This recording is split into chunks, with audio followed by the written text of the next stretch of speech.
Thank you Lord. दोस्तों, अय्यूब एक ऐसा कैरेक्टर है हमारी बाइबल में, अगर उसको नहीं समझा तो हम बहुत कुछ नहीं समझ पाएंगे। क्योंकि अय्यूब के एक ऐसी पुस्तक जिसमें 42 अध्याय 42 चैप्टर्स हैं। इस एक व्यक्ति के साथ क्या क्या घटा पृथ्वी पर, मध्य आकाश में इस एक व्यक्ति की चर्चा कैसे होती है। मध्य आकाश का प्रिंस, मध्य आकाश का ईश्वर, मध्य आकाश का राजा यानी कि शैतान कैसे अनंत काल के परमेश्वर, सनातनी परमेश्वर एलोहिम यूडहेवाहे के पास पहुंचता है इस एक व्यक्ति की बात को लेकर। अगर इन सब को आपने अगर नहीं समझा तो बहुत कुछ है जो बाइबल के अंदर आप नहीं समझ पाएंगे। क्योंकि इस एक मात्र पुस्तक में ऐसा बहुत कुछ लिखा है जो बाकी अन्य पुस्तकों में नहीं मिलेगा आपको। तो जिसके लिए बड़ी मेहनत के साथ और सेम टाइम बड़ी गंभीरता के साथ मैं ये पोस्टर आपके लिए बनाया हूं, जिसमें लिखा है कि जानिए अय्यूब के चरित्र ने कैसे दो राज्यों पर जबरदस्त असर डाला था। मैं इसको आपके बीच में रखने जा रहा हूं। तो सबसे पहले मैं चाहता हूं कि आपको बताता चलूं कि एक ऐसा देश है ईस्ट में जिसको कहते हैं हिंदी में पूर्व की ओर, जिसका नाम है उज। उज देश में अय्यूब नाम का एक पुरुष था। इसका जो लेखक है मैं अभी रखूंगा, उसकी लिखाई में लिखते वक्त वो इस व्यक्ति को एक पुरुष लिखता है। परमेश्वर का दास नहीं, परमेश्वर का नबी नहीं, किसी देश का राजा नहीं जैसे बाकी किताबों में लिखा जाता है। लेकिन इसका परिचय एक देश के पुरुष के साथ होता है। मैं फिर से आपके लिए पढ़ दे रहा हूं। उज देश में अय्यूब नाम का एक पुरुष था, ऐसा इसका परिचय आता है। एक जबरदस्त बात थी इस पुरुष के अंदर, मैं उसको पहले रख देता हूं, और वो ये था कि ये पुरुष बुराई से नफरत करता था। बस दोस्तों, बस इसकी एक इस बात ने मध्य आकाश की दुनिया को हिला के रख दिया। और परमेश्वर के राज्य को इस एक व्यक्ति ने इतना गहरा प्रभाव डाला कि परमेश्वर तक एक दिन मध्य आकाश के ईश्वर को पूछ बैठा, क्या तू इसको जानता है जो बुराई से नफरत करता है? और वो भी कहां मैं रखने जा रहा हूं, एक ऐसे देश में जो पूर्व की ओर है, ईस्ट की ओर है ना। आप सोच रहे होंगे कि डैनियल भाई आप उज देश को और ईस्ट की तरफ को इतना फोकस्ड क्यों करवा रहे हैं? तो मैं आपके बीच में पहले पोस्टर रख दे रहा हूं, फिर बात कर रहा हूं। दोस्तों, लिखा है कि पूर्वियों में ब्रैकेट में ईस्ट में वो अय्यूब सबसे बड़ा था। यानी कि ये जो जोब है, इन सब आज के तारीख के हिसाब से मैंने लिखा है मिडिल ईस्ट में, ईस्ट के पूर्व की ओर, जिसको हम कह सकते हैं अन्य जातियों का एक बहुत बड़ा समूह, उस वक्त की बात कर रहा हूं, अभी भी है, रहता था। ये उनके बीच रहने वाला आदमी जिसका नाम है अय्यूब। और इसकी जबरदस्त बात क्या थी कि ऐसे देश में और ऐसे इलाकों में, यानी कि ईस्ट की तरफ रहकर भी, ना तो नॉर्थ ना तो साउथ, ओके, ये रहता है ईस्ट में, मिडिल ईस्ट में। उसके बावजूद इसकी जबरदस्त बात क्या थी कि ये बुराई से नफरत करता था। आपके दिमाग में सबसे पहले ये बात को डाल लीजिए कि ये वो व्यक्ति था जो बुराई से नफरत करता था। आप जब अभी मुझे सुन रहे हैं, मेरे जितने भी मसीह भाई बहन, मसीह मंथन बैठक की तरफ से, मसीह जनता की तरफ से, खरी शिक्षाओं के जितने मेरे बड़े भाई बहन, जो भी आप लोग हैं, उन सब से, जब आप इस लाइन को देख रहे हो ना कि ये व्यक्ति, पुरुष, मैन, बुराई से नफरत करता था, क्योंकि यही वजह थी कि ये लाइमलाइट में आ गया। परमेश्वर के भी और शैतान के भी लाइमलाइट समझते हैं, फोकस में आ गया। क्या यही चीज इस वक्त आपके अंदर ये बात आ रही है कि यस, मैं रहता हूं भारत के किसी इलाके में, मैं रहता हूं अफ्रीका के किसी इलाके में, मैं रहता हूं अमेरिका के किसी इलाके में, यूरोप के किसी इलाके में, कोरियन कंट्री के किसी इलाके में, लेकिन उसके बावजूद मैं ऐसा जीवन जीता हूं कि मैं अय्यूब की तरह बुराई से नफरत करता हूं। मेरे चारों तरफ ऐसे लोग हैं, मेरे चारों तरफ ऐसी बातें हैं जो परमेश्वर को छिड़ दिलाती हैं, जो परमेश्वर की नजर में घृणित है। वो चाहे पत्थर की आराधना हो, लकड़ी की आराधना हो, जानवरों की आराधना हो, मनुष्यों की आराधना हो, या ऐसे कोई कृत्य, ऐसी कोई एक्टिविटीज व्यभिचार के क्षेत्र में, नशे के क्षेत्र में, कत्ल के क्षेत्र में, नक्सलाइट आतंकवाद के क्षेत्र में, जिससे परमेश्वर को चिढ़ होती है, ऐसे लोगों के बीच में रहकर भी क्या आप बुराई से नफरत करना सीख गए हैं? अगर आप सीख गए हैं तो आपको सल्यूट है। लेकिन अगर आप उसमें लिप्त पाए जाते हैं, आप फंस चुके हैं, ये वीडियो आज का आपको वहां से निकलने में मदद करेगा। और जितनी जल्दी हो सके मन फिरा कर निकलिएगा।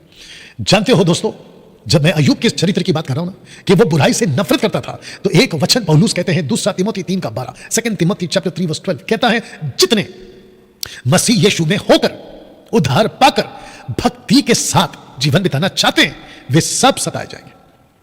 वाह! जबकि यह होना क्या चाहिए था? यह होना चाहिए था, जितने प्रभु यीशु के साथ भक्ति का जीवन बिताते हैं, वे सब ब्लेसेड हैं। वो सब ब्लेसेड हैं, उनको किसी प्रकार की कोई तकलीफ नहीं होगी। ऐसा लिखना था पौलुस ने। क्या पौलुस से गलती हो गई? बिल्कुल नहीं।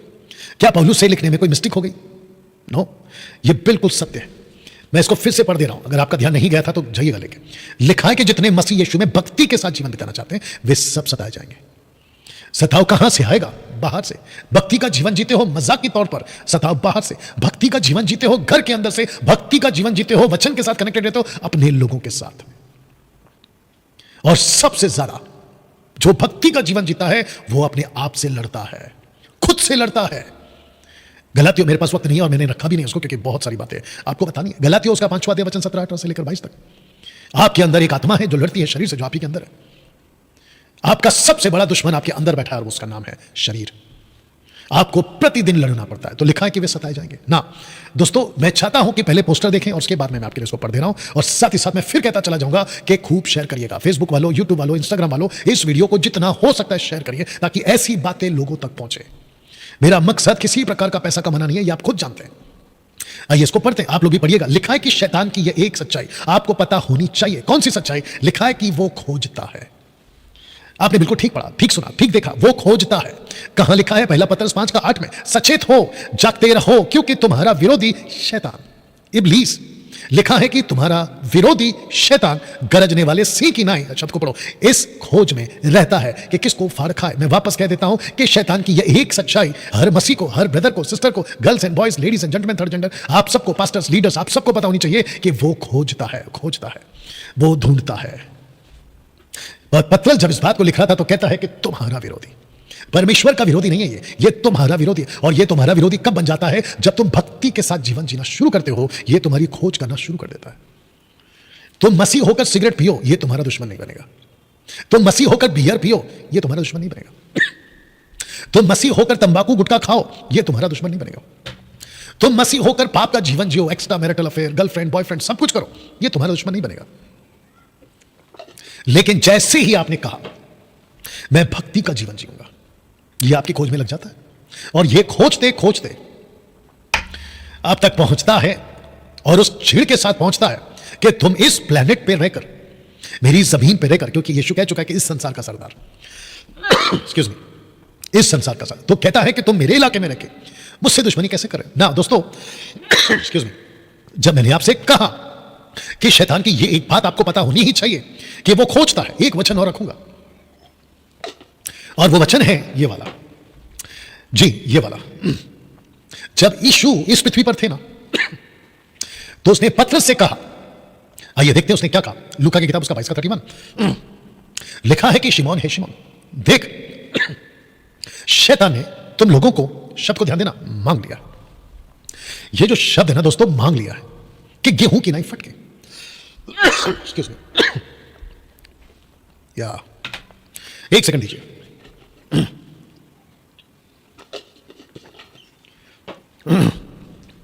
जो इस वक्त में प्रार्थना कर रहे हैं, थैंक यू। लिखा है कि उसने मांग लिया है। अब इसके बगल में एक चीज रख रहा हूं, 32 वचन रख रहा हूं। लिखा है परंतु मैंने, यानी कि यीशु ने पतरस तेरे लिए विनती की है कि तेरा विश्वास जाता ना रहे। इसका मतलब है कि मैंने प्रार्थना की है कि जब लूसीफर तुझे मांग लेगा, लूसीफर ने मांगा इसको 2-3 जगह पे आप देख सकते हैं। यीशु खुद पतरस को कहता है कि तू शैतान है, मैथ्यू चैप्टर 16 में, 16 में याद होगा आपको, 25-26 में। दूसरी जगह आपको पता है कि यही वो पतरस था जिसने, पतरस ने यीशु का 3 बार इनकार किया कि मैं उसको नहीं जानता। तो यीशु कहता है कि लेकिन मैंने तेरे लिए प्रार्थना किया है। दोस्तों, जब यीशु इस पृथ्वी पर थे, वो एक प्रार्थना करते थे अपने चेलों के लिए, वो आपके बीच में रख रहा हूं। लिखा है कि मैं ये विनती नहीं करता कि तू उन्हें जगत से उठा ले। क्यों? क्योंकि यीशु क्रूस पे मरने वाले थे, और जब यीशु क्रूस पे मरेंगे और तीसरे दिन के बाद जब वो जी उठेंगे और उसके बाद में वो उठा लिए जाएंगे 40 दिन बाद, तो सबको लगा पॉसिबल है कि चेले भी साथ में चले जाएंगे, लेकिन ऐसा नहीं हुआ। इसलिए यीशु कहते हैं कि मैं ये विनती नहीं करता कि तूने उठा ले मेरे साथ। नो, उनको रखो जमीन पे, लेकिन लिखा है कि तू उन्हें जगत से उठा ले। मैं ये विनती नहीं करता, परंतु यह कि तू उन्हें दुष्ट से बचा के रख। ऐसी प्रार्थना यीशु ने क्यों की? पतरस को क्यों कहा कि तुझे मांग लिया गया? ऐसा क्यों कहता है पतरस कि वो तुम्हारा विरोधी और तुम्हारी खोज में रहता है? यह है उसका रीजन। आप में से कुछ पास्टर्स आजकल तरह तरह के यूट्यूब के गुंडे भी आ गए हैं, एनीवे उसके ऊपर अभी नहीं जाऊंगा, जिनको बातें समझ में नहीं आती। तो ऐसे लोग कह सकते हैं कि डैनियल भाई हम तो अनुग्रह के युग में जी रहे हैं। अच्छा, अगर हम अनुग्रह के युग में जी रहे हैं तो फिर पतरस कौन से युग में जी रहा था? ये वाला वचन के हिसाब से। You understand? इसका मतलब क्या है कि लूसीफर की तलाश तब भी थी, लूसीफर की तलाश अब भी है। आगे सुन लीजिए, लूसीफर की तलाश आगे तक रहेगी जब तक पृथ्वी पर कलीसिया है और उठा नहीं जाती। यह आपको पता होना बहुत जरूरी है। तो जिसके चलते ये वचन आपको सपोर्ट करेंगे समझाने के लिए कि बात तो सही है, नहीं तो यीशु ऐसी प्रार्थना क्यों करेगा? एक्सक्यूज मी, यीशु ऐसी प्रार्थना क्यों करेगा? आप समझ रहे हैं? इस वक्त अगर कोई वर्शिपर मुझे देख रहा है, आप वर्शिप लीड करते, गीत गाते हैं, मैं जानता हूं क्योंकि मैंने 20 साल वही काम किया है। आप पब्लिक के बीच में रहते हो, आप पब्लिक के बीच में ऑटोग्राफ फोटोग्राफ सब करते हो। लड़कों के लिए कई लड़कियां, लड़कियों के लिए कई लड़के, आमना सामना होता है। आप इंटरनेशनल प्रीचर हो, मेगा चर्च के आप अपोस्टल प्रॉफिट हो, बाइबल टीचर हो, ऑनलाइन फेमस हो। बी केयरफुल, क्योंकि उसका एक नेचर है कि वो खोजता है कि कौन मिलेगा, ताकि क्यों लिखा है फाड़ खाए। बताइए। तो दोस्तों, यीशु ने पतरस के लिए प्रार्थना करी ना, इस बात को कि वो खोजता है। एक और एंगल दे रहा हूं, ये पहला फोटो देख लीजिएगा। लिखा है जकरिया का 3:1 में, फिर उसने यहोशू महायाजक को यहोवा के दूत के सामने खड़ा हुआ मुझे दिखाया। अब ये यहोशू महायाजक वो नहीं है जो मूसा का लीडर था, ये दूसरा यहोशू भी हो सकता है। ओके, अब इसका बी पार्ट देखिए।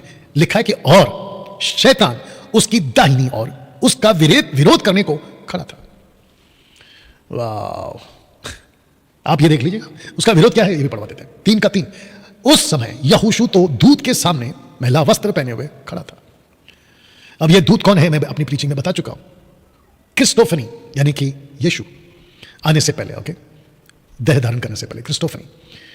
बट पॉइंट यहां पर क्या है कि लूसीफर यहोवा के सामने खड़ा है। देख लीजिएगा, उसका विरोध करने को राइट साइड में दाहिनी ओर खड़ा है। इसके कपड़े गंदे हैं, इसका जीवन ठीक नहीं है, ये गंदी फिल्में देखता है, ये उल्टी सीधी हरकतें करता है, इसका मैरिटल एक्स्ट्रा मैरिटल अफेयर है, ये गर्लफ्रेंड बॉयफ्रेंड रखता है, ये उल्टी सीधी बातें बोलता है, मुझसे गालियां बकता है, ये रात को नशा करता है।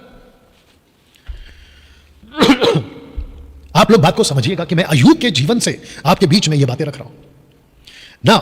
दोस्तों, जब मैं 30 साल से इस बाइबल को पढ़ रहा हूं और कुछ 2014 से मैं बहुत ज्यादा डीप मसीह की तह में एनालिसिस करते हुए, आकलन करते हुए जब मैं अंदर घुसा हूं ना, तो मुझे बहुत सारी बातें पता चली है आत्मिक दुनिया की। ओके, तब जाकर ये पोस्ट मैंने बनाया कि मध्य आकाश में, बहुत ध्यान से पढ़िएगा, मध्य आकाश में मांगने की एक युद्ध चल रही है। लूसीफर खड़ा हो जाता है परमेश्वर के आगे, लूसीफर मांगने के लिए चला जाता है परमेश्वर के सामने और कहता है कि मुझे ये चाहिए, मुझे ये वर्शिपर चाहिए, मुझे ये प्रीचर चाहिए, मुझे ये पास्टर चाहिए। क्यों? क्योंकि इसके कपड़े मैले हैं, इसका जीवन ठीक नहीं है और मैं इसको मांग रहा हूं। कहां पे साबित होता है ये देख लीजिए। शिमोन है, शिमोन, देख शैतान ने तुम लोगों को मांग लिया है। तो मध्य आकाश में एक ऐसा युद्ध चल रहा होता है दोस्तों, जिसको कहते हैं कि मांगने का युद्ध। और लूसीफर ना जाने कितने सेवकों को, कितने विश्वासियों को मांग बैठा है। आप जब पढ़ते हैं ना कि किसी सेवक का कार एक्सीडेंट में मौत हो गई, अब मैं ये नहीं कहता कि जितने कार एक्सीडेंट में मरे हैं उन सबके पीछे ये कोई वजह है, मैं उसकी पुख्ता नहीं कर रहा हूं, लेकिन सोच के देखिए आप, क्यों ऐसा कैसे हो रहा है, इसके पीछे की वजह क्या है। अंडरस्टैंड? इन सब को रखते हुए दोस्तों, अब मैं पहुंच रहा हूं इस व्यक्ति के पास में जिसका नाम है अय्यूब। लिखा है कि लेकिन अय्यूब की बात अलग थी। क्यों? अय्यूब ने कभी कोई गलती नहीं की थी, नेवर। उसने कभी कोई गलती नहीं की थी, उसके बावजूद फिर भी 10 बच्चों की मौत देखता है, वो भी एक ही दिन में। क्यों? प्रश्न उठता है क्यों? तो इस व्यक्ति की बात आपके बीच, इसकी डेप्थ में, इसकी गहराई में अब मैं आपको लेके जाने वाला। तो दोस्तों, सबसे पहले मेरा किसी प्रकार का कोई दावा नहीं ठोक रहा हूं कि इसको मूसा ने लिखा है, लेकिन मैं आपको बता चुका हूं कि मिडियन, आप देख सकते हैं, जब मूसा भागा ईस्ट की तरफ, यानी कि मिडल ईस्ट की तरफ, मिदानियों की तरफ, मिडियंस की तरफ, युत्रो, इसकी जो पत्नी, उसका पिता, ससुर युत्रो, और फिर प्रश्न उठता है कि उज देश ईस्ट में आसपास में पाया गया, तो इसके 40 साल वहां पर रहकर मूसा लिखता है इस कहानी को।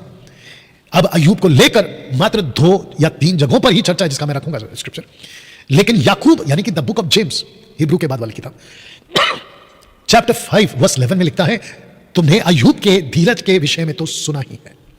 ऐसा कहते हुए कि धीरज रखो, फिर जेम्स कहता है, याकूब कहता है, तुमने सुना तो है ना। किसके बारे में? अय्यूब के बारे में। क्या चीज? उसके धीरज के बारे में। तो दोस्तों, इसको कहते हुए मैं ये कहना चाहूंगा, मैं जब स्टडी कर रहा था तो मुझे ये महसूस हुआ कि ऐसा ही कुछ हुआ होगा। हालांकि मैं इसके ऊपर 100% दावा नहीं ठोक रहा हूं कि अय्यूब उन दिनों में बहुत प्रचलित था, यानी कि फेमस था अपने जीवन को लेकर। बहुत सारे स्कॉलर्स और बहुत सारे हिस्ट्री वाले जो लिखते हैं बातों को, वो उनका मानना है, मैं भी इस बात को मानता हूं, कि अय्यूब का जो जीवन है अब्राहम से लेकर यूसुफ तक के बीच का जो गैप है ना, या जितने भी साल है, 150 साल, 175 साल बोल लीजिए, ये उन दिनों की घटना है। और मोसेस जब अपने यित्रो के पास 40 साल बिताता है जंगल में भेड़ बकरियों के साथ, उस वक्त में, क्योंकि इसी अय्यूब ने कहा, मैं रखूंगा वचन को, कि काश मेरी कहानी कोई लिखता और मेरी कहानी सबको सुनाई जाती। और यह इतना फेमस हो चुका था अपने धीरज के लिए, जो कि वचन मैंने सपोर्ट के लिए रखा हूं, कि यह बड़ा प्रचलित था उसके जीवन को लेकर। लोग गवाहियां देते थे कि अगर धीरज रखना है तो अय्यूब से सीखो, अय्यूब से सीखो, अय्यूब का जीवन का उदाहरण देते थे। तो मोसेस ने मोस्ट प्रोबेबली ये बात को लिखा होगा और उस बात को हम तक पहुंचाया होगा। 5 किताब लिखने से पहले, पेंटाट्यूक, जेनेसिस, एक्सोडस, लेविटिक्स, deuteronomy, है ना, ये किताबें लिखने से पहले, 5 किताबें लिखने से पहले संभव था उसने ये किताब लिखी होगी पहले। तो दोस्तों, एक अय्यूब और 2 बड़े राज्य, ये पोस्ट आपके लिए मैंने भेजा था फेसबुक, यूट्यूब पर, और जिसके चलते मैं चाहता हूं इस वक्त आप लोग इसको समझेंगे। चित्र को ठीक से देखिएगा। इस पृथ्वी पे एक लड़का, एक व्यक्ति, इनफैक्ट ये बोलेंगे एक पुरुष, एक आदमी, अपने 10 बच्चों के साथ, 7 बेटे, 3 बेटियां, 1 पत्नी, इसके 3 अच्छे दोस्त जो इसकी उम्र से बड़े थे, यानी कि एल्डर्स थे वो लोग, सबके साथ अच्छे से रहता हुआ। लेकिन इसके जीवन के चरित्र ने कुछ ऐसा प्रभाव डाला कि 2 राज्यों के बीच में यह व्यक्ति आ गया। तो लिखा है कि एक राज्य ने दूसरे राज्य को उभारा और एक सच्चा सेवक परिणाम पाता है। एक सच्चा सेवक परिणाम पाता है। दोस्तों, शैतान के गुस्से की सीमा, मैं रिपीट कर दे रहा हूं कि शैतान के गुस्से की सीमा किस कदर तक ये गुस्सा में था, या इस व्यक्ति की चिढ़ इसके अंदर थी, शैतान को इतना गुस्सा क्यों। मैं चाहता हूं कि आप इस बात को समझें, और जो कि मैं भी अय्यूब की तरह वही काम कर रहा हूं कुछ 2014 से, और वो है ये, जोब वॉज टीचर। इसको इतना गुस्सा क्यों था? क्योंकि अय्यूब एक टीचर था। इसके 3 दोस्त जब इसके जीवन काल में इसके साथ रहते थे तो उन्होंने ये शब्द लिखा है, आइए मैं पढ़वा देता हूं। अय्यूब की पुस्तक 4 अध्याय वचन 3 और 4 लिखा है कि सुन, इसके दोस्त कह रहे हैं इसको, तेमानी एलीपज कह रहा है इसको, कहता है कि सुन, तूने बहुतों को शिक्षा दी है, निर्बल लोगों को बलवंत किया है, गिरते हुए को तूने अपनी बातों से संभाल लिया, लड़खड़ाते हुए लोगों को तूने बलवंत किया। वजह क्या थी अय्यूब के ऊपर इतनी गुस्सा करने की? तो लूसीफर का गुस्से की वजह है ये बात। ये वो एक टीचर था। जानते हो दानियल क्या कहता है अपनी किताब में 12वें अध्याय में वचन 3-4, अगर मैं गलत नहीं हूं, कहता है कि जो दूसरों को धर्मी बनाते हैं वो आकाश में तारों की नाई चमकेंगे। इसका मतलब क्या है? बहुत ध्यान से सुना। और मुझे बेहद खुशी है कि बहुत सारे लोग आसमान में तारों की नाई चमकेंगे, क्योंकि अगले महीने के 2 तारीख से हम 10 बैच के लोगों को ऐसे टीचर बनाने जा रहे हैं खरी शिक्षाओं के, कि लूसीफर तो पक्का चिढ़ेगा उनसे, और मुझसे तो बहुत चिढ़ा हुआ है। हु कैर्स, किसको पढ़िए, बहुत ध्यान से सुनिएगा। जो उद्धार पाता है उसको यीशु का टीचर बनना ही पड़ेगा। मैं रिपीट करने जा रहा हूं, girls and boys, ladies and gentleman, third gender, पुरुष हो या स्त्री, आपको टीचर बनना ही होगा। यीशु का सबसे ज्यादा वक्त किसमें बीता? टीचिंग में। डिडास्का ग्रीक वर्ड है, मतलब सिखाते थे, उपदेश। प्रीचिंग कम, टीचिंग ज्यादा, सुसमाचार कम, उपदेश ज्यादा यीशु करते थे अपने जीवन काल में। 3.5 साल की मिनिस्ट्री में चेक कर लीजिए जाके। और जिसके चलते दोस्तों लूसीफर को इतना गुस्सा था कि ये दूसरों को शिक्षित करता है। जरा ध्यान से सुनो, ये किसको शिक्षित करता था? ये रहता कहां था? याद है शुरू में मैंने क्या कहा था? ये ईस्ट में रहता था, पूर्व की ओर। और पूर्व की ओर कौन है? सबके सब अन्य जाति, उन दिनों की बात कर रहा हूं, आज भी ये सबको एजुकेट करता था। तो लूसीफर ने कहा, मैं रखूंगा आगे चित्र और भी, लूसीफर ने कहा ये खुद तो नफरत करता है पाप से, ये खुद तो चिढ़ा हुआ है, नफरत करता है पाप से, चिढ़ा हुआ है गलत बातों से, दूसरों को भी एजुकेट करता है। मैं इस व्यक्ति को बर्दाश्त नहीं कर सकता, मैं इसको इस ईस्ट साइड में मैं इसको झेल नहीं सकता। जिसके चलते दोस्तों इसकी इतनी गुस्सा थी कि इसने एक ही दिन में सब कुछ खत्म कर दिया इस आदमी का, जिसका नाम है अय्यूब। एक ही दिन में सब कुछ खत्म कर दिया। अब आप सोच के देखिए कि इसको गुस्सा कितना है। तुम दूसरों को देखिए, आपका जीवन असर कब डालता है पता है अंधकार की दुनिया में? जब तुम दूसरों को प्रभु के बारे में बताते हो। आप मसीह जीवन जियो, लूसीफर को उतनी तकलीफ नहीं है। आप बैठ के घंटों प्रार्थना करो, लूसीफर को उतनी तकलीफ नहीं है, उतनी तकलीफ नहीं है। आप प्रार्थना में बैठो, बाइबल पढ़ो, आप बच्चों से प्रार्थना करवा लो, घर को पवित्र करवा लो, सब कुछ करवा लो, लेकिन लूसीफर आपके अगेंस्ट एक्शन में कब आता है? जब तुम दूसरों को सिखाना शुरू करते हो। जैसे ही आप किसी को एजुकेट करते हो, सही क्या है गलत क्या है, जैसे अभी मैं कर रहा हूं, लूसीफर के टारगेट में वो आ जाता है। बोला ओके, अब इसके पीछे पड़ो, इसको मांगो। ये जल थल सब एक कर देता है आपको बर्बाद करने के लिए। यही तो पतरस ने कहा ना 1 पीटर चैप्टर 5 वर्स 8 में, कि वो ताक में रहता है, वो खोज में रहता है कि फाड़ खाए। Can you believe this? ऐसे टाइम पर जब अय्यूब का इसने सब कुछ खत्म कर दिया, तब जाकर यह स्टेटमेंट आता है। और मैं चाहता हूं कि 1:12 आपके लिए पहला पढ़ूं। धन्य है वह मनुष्य जो परीक्षा में स्थिर रहता है, क्योंकि वो खरा निकलकर जीवन का वो मुकुट पाएगा जिसकी प्रतिज्ञा प्रभु ने अपने प्रेम करने वालों को दी है। अभी वचन 5:11। देखो, हम धीरज धरने वालों को धन्य कहते हैं। तुमने अय्यूब के धीरज के विषय में तो सुना ही है। प्रभु की ओर से जो उसका प्रतिफल हुआ उसे भी जान लिया है कि जिससे प्रभु की अत्यंत करुणा और दया प्रकट होती है। अय्यूब का धीरज अय्यूब को बचा गया। अय्यूब का धीरज अय्यूब को धर्मी बना गया। दोस्तों, अय्यूब की बात और अय्यूब का चरित्र दो लोगों के साथ जुड़ा गया। द बुक ऑफ हेजेकिएल की पुस्तक उसका 14:14, हालांकि 20 तक भी जाइएगा आप, लेकिन मैंने फिलहाल 14 रखा। इस व्यक्ति का नाम जोड़ा गया दो लोगों से, एक है नूह और दूसरा है दानियल। एक है नूह और दूसरा है दानियल। मैं आपके लिए पढ़वा देता हूं। लिखा है, तब चाहे उसमें नूह, दानियल, अय्यूब, ये तीनों पुरुष हो तो भी वे अपने धर्म के द्वारा केवल अपने ही प्राण को बचा सकेंगे, प्रभु यहोवा की वाणी। इसका मतलब क्या है? परमेश्वर कहता है कि जब मैं न्याय करने को उतरूंगा, जब मैं देखूंगा कि कौन कौन धर्मी है, तो जिसका जो जीवन जिएगा वो उसी के हिसाब से बचेगा। उसका पास्टर चाहे नूह हो, उसका पास्टर चाहे दानियल हो, उसका पास्टर चाहे अय्यूब हो, मैं नहीं बचाऊंगा। उसके धर्म के कारण ही वो बचेगा। ये मैसेज है। प्रश्न उठता है कि नूह, दानियल और अय्यूब ये तीनों क्यों? ये पोस्टर देख लीजिएगा। अगर आपने इन तीनों का जीवन का वो दौर अगर आपने देखा होगा, पढ़ा होगा, इन तीनों का वास्ता अंधकार की दुनिया से रहा है। स्पिरिचुअल अंधकार की दुनिया। नूह के टाइम का आपको पता होगा फिल्म, दानियल के टाइम पे आपको पता है कैसे कैसे दर्शन, और अय्यूब का तो आपको पता है मध्य आकाश में। तो जिसके चलते ये तीनों का नाम जोड़ा गया ना। दोस्तों, अय्यूब ने कभी नहीं पूछा, धीरज रखते हुए अपने जीवन काल में उसने कभी नहीं पूछा क्यों। बस उसको यह पता था कौन। एक होता है क्यों और दूसरा होता है कौन। अब आप बोलोगे कि डैनियल भाई इसका मतलब बताइए। मैं बता देता हूं। अय्यूब के लाइफ में उसने कभी नहीं पूछा कि क्यों मेरे साथ हो रहा है। जानते हो, 90% से भी ज्यादा मसीह लोग, जब उनके साथ कुछ भी गलत होता है, घर में मौत हो गई, नौकरी चली गई, बिजनेस ठप पड़ गया, पैसे खत्म हो गए, बीमारियां घर पर आ गई, आपका बड़ा नुकसान हो गया, आपके दिमाग में बहुत बड़ा प्रश्न उठता है क्यों। लेकिन अय्यूब ने कहा, मैं क्यों नहीं पूछूंगा, क्योंकि मुझे पता है कि कौन है मेरे इन सब के पीछे, कौन है, और मैं आगे कनेक्ट करूंगा। लेकिन उसके पहले मैं चाहता हूं कि ये लाइन यूहन्ना का 9वां अध्याय वचन 1 में लिखा है, फिर जाते हुए उसने एक मनुष्य को देखा जो जन्म का अंधा था। उसके चेलों ने से पूछा, हे रब्बी, यानी कि यीशु, किसने पाप किया कि यह अंधा पैदा हुआ या जन्मा, इस मनुष्य ने या इसके माता पिता ने? अब जरा जवाब सुनिए यीशु का।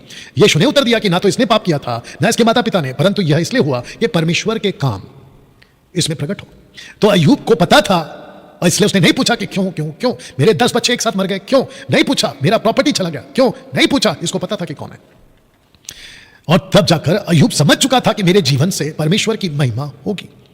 अगर परमेश्वर मेरे जीवन को अपने हाथों में लेकर चला रहा है और मेरे साथ जो भी घट रहा है, इसलिए उसको पता था कि कौन है मेरा परमेश्वर, कौन है। जानते हो दोस्तों, आपके साथ जब कुछ भी गलत होता है ना, और अचानक होता है ना, और आपके दिमाग में, बैक ऑफ योर माइंड, आपके दिमाग के पीछे अगर यह बात कंफर्म हो जाए कि परमेश्वर तुम्हारे साथ अभी भी है, तुमको कोई तकलीफ नहीं आएगी, तुमको किसी प्रकार की कोई परेशानी नहीं आएगी। You will be relaxed.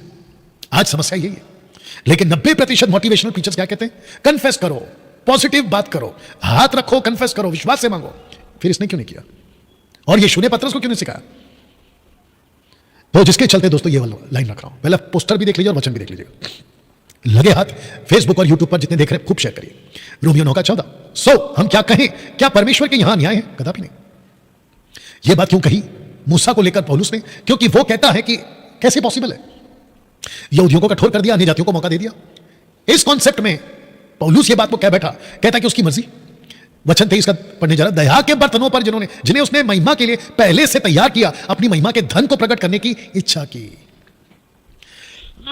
परमेश्वर ने इच्छा की, मैं अय्यूब को एक ऐसा बर्तन बनाऊंगा जिसमें मैं मेरी महिमा दिखाऊं। मैं इसको अंधा पैदा इसलिए करूंगा ताकि मेरे काम, पुत्र के काम, यीशु के काम इसमें प्रकट हो। वाह, क्या इस एंगल को आप जानते हैं? क्या आपने कभी इस एंगल को समझा था? एक्सक्यूज मी, क्या इस बात को आप जानते थे कि परमेश्वर ऐसा भी है? वाह, वो इच्छा करता है। मेरे दिमाग में बहुत कुछ आ रहा है। उसकी मर्जी, वो जैसा चाहे आपके साथ करे, वो जैसा चाहे मेरे साथ करे। यही तो यीशु ने आते ही कहा अपने चेलों को कि जब तुम प्रार्थना करो तो सबसे पहला शब्द यही कहो कि तेरी इच्छा जमीन पे पूरी हो। आज बहुत सारे क्रिश्चियंस अपना लाइफ कैसे जी रहे पता है? मैं आपको बताता हूं कैसे, क्योंकि गलती इनकी नहीं है, गलतियां उनके पास्टरों की, इनकी प्रीचरों की है कि उनको बहका दिया। कहते हैं कि अपनी इच्छा पूरी करवा लो परमेश्वर से, जबकि परमेश्वर कहता है कि मेरी इच्छा तेरे जीवन से पूरी हो। यही तो हुआ अय्यूब के साथ। अय्यूब का जीवन 3 भागों में नाश किया गया था और यह महिमा का बर्तन बना परमेश्वर की इच्छा के अनुसार, परमेश्वर की महिमा का बर्तन। इसको कहते हुए मैं आपके बीच में यह कहना चाहता हूं, क्या तुम कभी परमेश्वर को यह कहोगे कि परमेश्वर मैं तेरी महिमा का बर्तन बनना चाहता हूं, मुझे तोड़, मुझे मोड़, मुझे बना, मुझे जैसा चाहे कर। अगर ऐसे करने से तेरी महिमा होती है, मैं अपने आप को सौभाग्य समझूंगा। आपको यफ्ता की बेटी याद होगा, जो मैंने कभी एक बार प्रचार किया था, यफ्ता की बेटी, कि कैसे उसने खुद को अपने बाप के वादे पर सौंप दिया। और मैंने कहा था, जिसको मैं आज फिर कहूंगा, कि परमेश्वर के लिए सेवा करने का मौका इस प्लैनेट पे आपको दोबारा कभी नहीं मिलेगा। जितने परमेश्वर के सेवा करते सच्ची तरह से खरी शिक्षा में, उन सबको मेरा व्यक्तिगत सलूट है कि तुम बहुत ब्लेसेड हो। जो पास्टर सेवा कर रहा है, वो चाहे मसीह मंथन का ना भी हो, अगर तुम खरे प्रचारक हो, बाइबल के हिसाब से प्रचार करते हो, आप ब्लेसेड हो। मैं इसको फिर दोहराऊंगा, क्या महिमा का बर्तन बनने को आप तैयार हैं? या फिर शिकायतें करते हो? जैसे अय्यूब ने कभी नहीं शिकायत की, उसने नहीं पूछा क्यों, उसको पता था कि कौन है। आप शिकायतें करने बैठ जाते हो। आप शिकायतें तो ठीक है, लेकिन एक कदम और आगे जाते हो कि मेरे साथ ही क्यों। और ऐसे वक्त में जब आप आ जाते हैं, महिमा का बर्तन बनना नहीं चाहते हैं, जिसमें परमेश्वर आपकी इच्छा पूरी करे, आप परमेश्वर को छोड़ तक देते हो, बैकस्लाइड हो जाते हो, पतन। ऐसे कितने किस्से मैंने देखे। अगर ऐसा कोई मेरा भाई बहन अभी देख रहा है जिसने अपने जीवन में कभी परमेश्वर को आपके जीवन में, जब वो महिमा का बर्तन बनाकर आपको इस्तेमाल करा था, आपने उसको कहा कि अब मैं तेरे पीछे नहीं चलूंगा, अगर ऐसा कोई देख रहा है, मन फिराओ, लौट कर आओ, संभवतः वो आपको माफ करे। जैसे पतरस ने उस व्यक्ति को कहा जिसने पैसे लाकर कहा कि मुझे भी ये दान दे, साइमन। पतरस ऐसा कहता है, मैं प्रार्थना करता हूं संभवतः तेरे को वो माफ करे। दोस्तों, अय्यूब बना महिमा का बर्तन। अय्यूब का जीवन 3 भागों में नाश किया गया।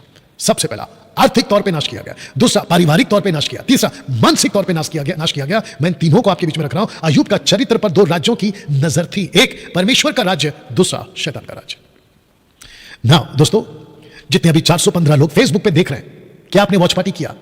आपको एहसास हो रहा होगा कि ये जो मैसेज आपको मैं दे रहा हूं, ये कितना प्रभाव डाल सकता है लाखों मसीहियों के जीवन में। प्लीज शेयर करिए, और जितने यूट्यूब पे देख रहे हैं, रिकॉर्डेड वीडियो आप लोग भी करिएगा। ना, अब आपके बीच मैं अय्यूब की किताब का पहला वचन आपके बीच में पढ़ने जा रहा हूं। लिखा है कि उज देश में अय्यूब नाम एक पुरुष था, वह खरा सीधा था, परमेश्वर का भय मानता, बुराई से दूर रहता था।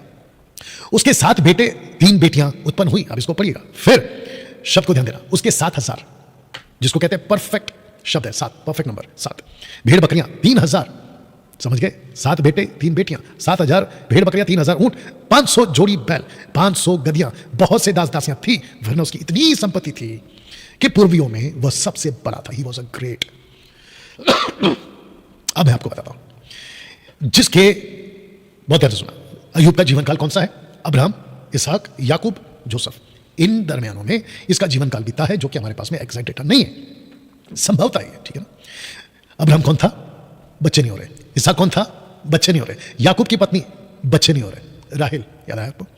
सारा बांझ, रबेका बांझ, राहेल बांझ। ऐसे टाइम पर, ऐसे दौर में, ईस्ट की तरफ जहां अन्य जातियों से लोग भरे पड़े, उनके बीच में एक ऐसा पुरुष है जिसके 10 बच्चे हैं, ऐसी प्रॉपर्टी है और ऐसी संपत्ति है, और ऐसा आदमी जिसके पास में सब कुछ है, वैभव है। उस वक्त हम बिल गेट्स बोल देते हैं उसको, ठीक है ना? अगर ऐसा व्यक्ति अगर कुछ कहेगा तो लोग क्यों नहीं सुनेंगे? अगर ऐसा व्यक्ति टीचिंग देगा तो लोग क्यों नहीं सुनेंगे? अगर ऐसा व्यक्ति शिक्षा देगा तो क्यों नहीं करेंगे? और आपको पता है ये व्यक्ति का नेचर क्या था? परमेश्वर महान है, मेरा यहोवा महान है, मेरा यूडे-वाहे महान है, मेरा एलोहिम महान है, उसने मुझे ब्लेस किया, उसने मुझे आशीष दी, उसकी वजह से मैं ब्लेसेड हूं, मैं किसी पे भी हाथ रखता हूं आशीषित हो जाता है। मुझे किसी प्रकार की कोई तकलीफ नहीं है, ये क्योंकि मैं एक ऐसे परमेश्वर को मानता हूं। लाखों लाखों लोगों को जब ये टीच करता था ना, इसका प्रभाव पड़ता था और उसको देखकर मध्य आकाश की दुनिया हिल गई थी। वाह। अब इसको पढ़िए वचन 5। और जब जब जीवनार के दिन पूरे हो जाते तब तब अय्यूब उन्हें बुलवाकर, किसको, अपने 10 बच्चों को पवित्र करता, बड़ी भोर उठकर उनकी गिनती के अनुसार होम बलि चढ़ाता था, क्योंकि अय्यूब सोचता था कि कदाचित मेरे लड़कों ने पाप करके, गलत काम करके परमेश्वर को छोड़ दिया हो। इस रीति अय्यूब सदैव किया गया। इसका मतलब है कि अय्यूब खुद तो पवित्र था, अय्यूब खुद तो धार्मिकता का जीवन जीता था, लेकिन उसका पूरा फोकस होता था अपनी फैमिली पर, बच्चों पर। मेरे 7 बेटे हैं, 3 बेटियां हैं, कहीं इनका कोई चक्कर तो नहीं चल रहा है, कहीं इनका कोई जीवन खराब तो नहीं है। दिल्ली चर्च में जब मैंने उस लीडर को बोला कि तुम्हारा क्या चक्कर चला, और मैं सबको बता दूं मसीह मंथन के लोगों, अगर आप लोग किसी भी प्रकार की चीजों में मुझे दिखाई दिए तो मैं यही वापस कहूंगा, क्या चक्कर चल रहा है, ये चल क्या रहा है। और अगर इससे किसी को तकलीफ होती है, जस्ट लीव, आप अपना रास्ता पकड़िए, क्योंकि हम किसी प्रकार का कोई गलत चीज, मसीह मंथन बैठक और जिसको मैं चला रहा हूं, वहां ऐसे किसी प्रकार की बकवास की चीज को हम होता हुआ नहीं इजाजत नहीं देंगे, वो चाहे कोई भी क्यों ना हो। और यही वजह है कि दिल्ली चर्च को हमने रोक दिया, और बाकी जितने भी चर्चेस हैं उस पर भी ध्यान रखिएगा। बाकी पास्टर्स एंड लीडर्स, आप मेरे साथ नहीं जुड़े, आप परमेश्वर के वचन के साथ जुड़े, और मैं आपके साथ इसलिए जुड़ा हूं क्योंकि आपने मुझसे वादा किया था कि वचन को फॉलो करेंगे, प्रोटोकॉल को फॉलो करेंगे। बीच में अगर कोई दगाबाज निकलता है, जुड़ा की तरह, यहूदा इस्करियोत की तरह, वो अपना परिणाम भुगतेगा। तो ये बच्चों तक को ध्यान रखता था कि किसका कैसा चाल चलन है। इन सब में पद 1 से लेकर 5 तक में कहीं भी अय्यूब की कोई गलती नहीं दिखती। अय्यूब बिल्कुल ठीक था, लेकिन अय्यूब आत्मिक दुनिया में फेमस हो चुका था। जानते हो, अगर मैं कल्पना करूं, अगर आप लोग कल्पना करें जिसका जीवन ऐसा है, तो मध्य आकाश में जब मीटिंग चलती होगी लूसीफर और उसके फॉलन एंजल्स के साथ में, और वो भी ईस्ट की तरफ, जहां पूरा उनका कब्जा है, लूसीफर का कब्जा ईस्ट में है, वहां पर एक ऐसा आदमी खुद भी शिक्षित, दूसरों को भी शिक्षित, सबको सिखा रहा है, परमेश्वर की बातें कर रहा है। सोच के देखिए कि मध्य आकाश में चर्चा क्या चल रही होगी कि एक पुरुष गड़बड़ कर रहा है, एक पुरुष, उसको टारगेट करो, कैसे भी करके उसके अंदर से गलतियां निकालो, ताकि हम परमेश्वर के पास में उसकी कंप्लेंट लेकर जाएं कि देखो यहां गलत है, यहां गलत है, यहां गलत है। लेकिन अय्यूब कहीं पर भी उसकी कहीं गलती नहीं पकड़ी गई। जानते हो अय्यूब फेमस क्यों हो गया था? इन 4 वजहों से। वजह क्या थी इसकी फेमस होने की? वजह थी ये 4 बातें। कौन सी? एक, वो खरा था, दूसरा सीधा था, चौथा प्रभु का भय मानता था, और सबसे इंपॉर्टेंट है बुराई से दूर रहता था, नफरत करता था। मैं आज मसीह समाज के जितने भी लोग हैं ना, उन सबको यह बात कहना चाहता हूं, क्या तुम जब किसी गलत चीज को देखते हो तो तुम उसको प्यार करते हो या नफरत करते हो? फेसबुक पर एक आदमी आया था मेरे पास, उल्टा सीधा कमेंट्स करता हुआ, कहता है कि ग्रेस की बात करो, क्योंकि मैंने पोस्ट डाला था ना, परमेश्वर का मजाक उड़ाओगे तो न्याय के दिन, यानी कि रैप्चर के बाद में बहुत बुरे फंसोगे। याद होगा आपको, जिसको 70,000 के आसपास लोग देख चुके। वो कहता है अनुग्रह की बात करो। ऐसे लोग हैं मार्केट में, जिस चीज को अनुग्रह कहना है ना, उसको अनुग्रह कहते हैं, जिस चीज को गलत कहना है ना, उसको हम गलत कहते हैं। हम सच्चाई का भी प्रचार करते हैं और ग्रेस का भी प्रचार करते हैं, क्योंकि यीशु मसीह ने दोनों लाया था, ग्रेस एंड ट्रूथ। या तो मैं सबको पूछ रहा हूं, जिस चीज को गलत कहना है क्या तुम कहते हो? अगर नहीं कहते तो दोगला जीवन जीते हो। संसार की बातें गलत है तो गलत है, संसार की चीजें गलत है तो गलत है, उसको बोलना सीखो। मैं ऐसे पास्टरों को जानता हूं जो थिएटर जाते हैं, बताइए। ऐसे चर्च के मेंबरों को जानता हूं जो थिएटर से बाहर निकलते हुए मैंने अपनी आंखों से देखा, पति पत्नी, बताइए। तो जिसके चलते बुराई से नफरत करना सीखो। ये लड़का, ये पुरुष नफरत करता था बुराई से ना। जब ये सब कुछ हो रहा है, पीछे जा रहा हूं, ये आत्मिक दुनिया में जब फेमस हो गया, तो दोस्तों वचन 6 जानते हो क्या कहता है? रख रहा हूं। एक दिन, अय्यूब की किताब 1 अध्याय वचन 6 लिखा है कि एक दिन, ये कौन सा दिन है? एज यूजुअल, जिसको कह सकते हैं कि एक कोई भी दिन।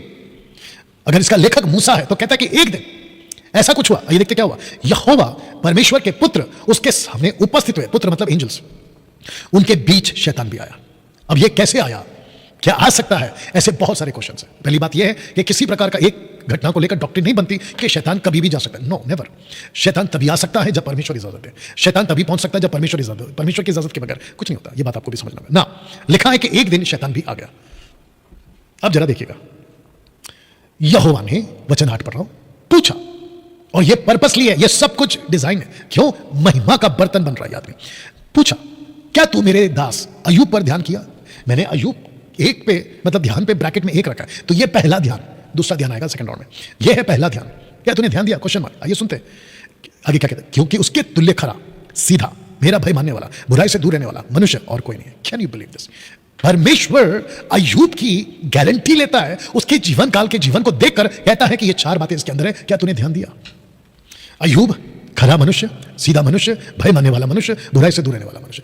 यह थी इसकी वजह। इसी 4 बातों की वजह से 2 राज्यों में प्रभाव पड़ा, एक मध्य आकाश के राज्य में, दूसरा परमेश्वर के राज्य में। शैतान का सबसे बड़ा इल्जाम अय्यूब पर आ रहा है, क्योंकि उसने कहा, क्या तूने उस पर ध्यान दिया? ये देख लीजिए। तो लूसीफर परमेश्वर के पास में खड़ा होकर उसके ऊपर एक इल्जाम डाल रहा है। आइए देखते हैं इल्जाम क्या है। वचन 9, शैतान ने यहोवा को उत्तर दिया, क्या अय्यूब जो ईस्ट में रहता है, जिसके ऊपर मेरी नजर है और मेरी पूरी कैबिनेट की नजर है, मेरे जितने भी एंजल्स हैं जिसको मैंने डिसाइपलिंग की है, उन सब ने इस आदमी को देखा है कि वो तेरा भय मानता तो है। क्या अय्यूब परमेश्वर का भय बिना लाभ के मानता है? इसका मतलब यह हुआ कि यह इल्जाम है इसके ऊपर, यह इल्जाम है इसके ऊपर लूसीफर का, कि अय्यूब आपके पीछे इसलिए चलता है, सच्चाई से इसलिए चलता है, खराई से इसलिए चलता है क्योंकि उसको फायदा है आपसे। वाह दोस्तों, एक सेकंड दीजिए और तब तक इसको डाइजेस्ट करिएगा। यह इसका इल्जाम है। जितने देख रहे हैं, मैं फिर से कहना चाहता हूं, प्लीज शेयर करते जाइए। आपके हाथ रुकने नहीं चाहिए शेयर करने में। वाह यह फायदे के लिए करता है, लाभ मिलता था इसीलिए ये 4 बातें करता था। खरा मनुष्य, सीधा मनुष्य, भय मानने वाला मनुष्य, बुराई से दूर रहने वाला मनुष्य, ये फायदे के लिए है। और दूसरा फिर क्या कहता है, क्या तूने उसकी और उसके घर की और जो कुछ उसका है उसके चारों ओर बाड़ा नहीं बांधा? तूने तो उसके काम पर आशीष दी है। वचन 10, वचन 11, उसकी संपत्ति देश भर में फैल गई, परंतु अब अपना हाथ बढ़ाकर जो कुछ उसका है उसे छू, तब वह तेरे मुंह पर तेरा निंदा करेगा, क्योंकि 7,000 भेड़ बकरियां, 3,000 ऊंट, 500 जोड़ी बैल, 500 गधियां, बहुत से दास दासियां, संपत्ति इतनी थी कि पूर्वियों में वो सबसे बड़ा हो गया था। ऐसा व्यक्ति जब तू इतना ब्लेस कर रहा है तो वो तेरे पीछे क्यों नहीं चलेगा? अब जो मैं रख रहा हूं उसको देख लीजिएगा। परमेश्वर अपनी भक्ति खरीदता नहीं है, और न ही अय्यूब ने लाभ के लिए भक्ति की थी। वाह, अब इसको प्रूफ करना है। और अय्यूब को परमेश्वर ने इच्छा जताई कि मैं तुझे महिमा का बर्तन बनाना चाहता हूं। तो क्या अय्यूब तो तैयार है? दोस्तों, इस स्टेटमेंट के बाद परमेश्वर अपनी भक्ति खरीदता नहीं है, और न ही अय्यूब ने लाभ के लिए परमेश्वर की भक्ति की एक्सक्यूज मी, और न ही किसी लालच की वजह से वो परमेश्वर के पीछे चला। अब परमेश्वर के सामने एक बहुत बड़ा क्वेश्चन मार्क खड़ा हो गया कि मुझे अय्यूब को प्रूफ करना है। मैं बहुत ध्यान से सुनिएगा, मैं अय्यूब की वजह से जीतना चाहता हूं, मैं अय्यूब को रखकर इसको हराना चाहता हूं। किसको? लूसीफर को। क्या अय्यूब तू मेरा महिमा का बर्तन बनेगा? दोस्तों, आगे जाने से पहले मैं आपको भी कहना चाहता हूं, अगर ऊपर बैठा परमेश्वर आपको लेकर अगर अपना महिमा का बर्तन बनाना चाहता है तो क्या तैयार है? क्या आपके अंदर यह बात आने को तैयार है कि यस, मुझे लीजिए, महिमा का बर्तन बनाइए, लूसीफर को गलत साबित करिए। मुझे लीजिए, महिमा का बर्तन बनाइए और खुद को सही साबित कर दीजिए। क्योंकि ये जो इल्जाम है, परमेश्वर कहता है मैं नहीं ले सकता, मैं इसको जस्टिफाई करना चाहता हूं। आपकी लाइफ में न जाने कितनी बार ऐसा ही कुछ परमेश्वर ने कहा, ऐसा ही कुछ परमेश्वर ने कहा, लेकिन जानते हो, जैसे ही वो आपको अपना महिमा का बर्तन बनाने गया और जरा सी उफ आपको हुई, आप चीख बैठे, क्यों? हे परमेश्वर, मेरे साथ क्यों ऐसा तुम चीख बैठे? और वहीं पे परमेश्वर को अपना प्लान कैंसिल करना पड़ गया आपके लिए कि ये मेरा महिमा का बर्तन नहीं बन पाया। वाह, आज आप गरीब हैं, शायद आप महिमा के बर्तन हैं। आपके शरीर में कोई बीमारियां हैं, शायद आप महिमा का बर्तन हैं। आपकी अचानक से नौकरी छूट गई, शायद आप महिमा के बर्तन हैं। आपके साथ कुछ भी ठीक नहीं हो रहा है, शायद आप महिमा के बर्तन हैं। वक्त दीजिए ना। यही तो याकूब कहता है कि उसकी चर्चाएं होती थी उसके धीरज की, और यीशु ने क्या कहा मत्ती 24:12-13 में, जो अंत तक धीरज रखेगा उसी का उद्धार होगा। धीरज का मुकुट उसी को दिया जाएगा जो धीरज रखेगा। जरा जांचिए दोस्तों अपने जीवन को। सिस्टर्स, जांचिए ना। यंग बॉयज एंड गर्ल्स, जांचिए ना। आपके मुंह से कितनी बार चीखें निकली हैं, मेरा क्या कसूर है, मैं तो सच्चाई पे चल रहा था, मैं तो नेकी पे चल रहा था, फिर मेरे साथ में ये क्यों? ऐसे टाइम पे आपका सबसे जल्दी क्या छूट जाता है पता है? धीरज। और तुम उतर जाते हो बगावत पे, तुम उतर जाते हो शिकायत पे। सीखो बर्दाश्त करना, सीखो सहना, सीखो शांत रहना। हाँ दोस्तों, क्योंकि आप परमेश्वर के सामने एक बहुत बड़ा प्रश्न खड़ा हो गया कि यह लाभ का चक्कर है, मतलब फायदे का चक्कर है। और जानते हो, शैतान चाहता था कि अय्यूब इसके नीचे जो आएगा, यानी इसके बाद जो आएगा, क्या कहता देखो, और यही शब्द इसने इसके मुंह में डाला। ये कौन है? इसकी पत्नी। ऊपर फोटो भी देख लिया, वचन 11, तब वह यानी अय्यूब तेरे मुंह पर तेरी निंदा करेगा। यही शब्द 2:9 में इसकी पत्नी कहती है, परमेश्वर की निंदा कर और इस परमेश्वर को छोड़ दे या मर जा। बताइए, शैतान ने 3 जगहों पर अटैक किया था। एक पैसा, दूसरा परिवार, और तीसरा शरीर। मैं रखने जा रहा हूं। जानते हो, अय्यूब का किताब उसका 1:14-15 में क्या लिखा? तब एक दूत यानी कि एक नौकर, ब्रैकेट में लिखा, ये कौन है? जब सब मर रहे हैं एक नौकर बच जाता है। ऐसा टोटल 4 नौकर आते हैं इसके पास। अय्यूब के पास आकर कहने लगा, हम तो बैलों से हल जोत रहे थे, गधियां उनके पास चल रही थी कि शाबा के लोग धावा करके उनको ले गए, तलवार से तेरे सेवकों को मार डाला, मैं ही अकेला बचकर तुझे समाचार देने आया। ये कैसे बच रहा है? वचन 16, द अभिभोग कह ही रहा था, एक के बाद एक, याद रखो लूसीफर का गुस्सा है ये। जैसे ही परमेश्वर ने कहा कि जा उसके शरीर को छोड़, नाश नहीं करना, बाकी सब कर देना, जैसे ही उसको मौका मिला तबाही शुरू, एक के बाद। इससे पता चलता है कि बीच की दुनिया में अय्यूब को लेकर गुस्सा, इसलिए मैंने कहा गुस्से की सीमा याद आया आपको। वो अब ये कह ही रहा था कि दूसरा भी आकर कहने लगा कि परमेश्वर की आग आकाश से गिरी, परमेश्वर की आकाश, जबकि प्रकाशित वाक्य कहता है कि वो ऊपर से आग तक बरसा सका। कौन? लूसीफर। परमेश्वर की आग आकाश से गिरी, उसमें भेड़ बकरियां सेवक जलकर भस्म हो गए, मैं ही अकेला बचकर तुझे समाचार दे रहे। ये कैसे बच रहा है? क्वेश्चन मार्क है। ये हो गया दूसरा। अब आएगा तीसरा।